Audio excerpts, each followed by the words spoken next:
করেছো? হ্যাঁ? নমস্কার বন্ধুরা, চলে এসেছি তোমাদের সামনে আমি ইতি।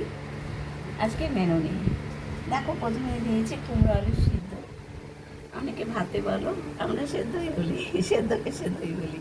লঙ্কা দিয়েছি, তেল দিয়েছি, মেখে কাউকে আজকে মাখার টাইম নেই বন্ধুরা।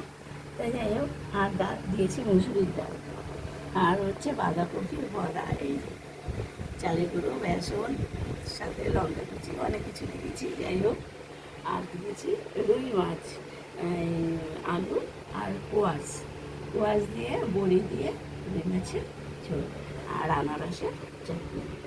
এই হচ্ছে আনারসের চাটনি, এটা ঘষে আনারস ঘষে জেলি করেছি। আচ্ছা, এই হচ্ছে আজকের মেনু। মেনুটি কেমন লাগলো বন্ধুরা? একটু লাইক কমেন্ট শেয়ার করে পাশে দেখো, আর ভালো লাগলে একটু আমার চ্যানেলটা সাবস্ক্রাইব করে দিন। Thank you. সবাই ভালো থেকো, সুস্থ থেকো।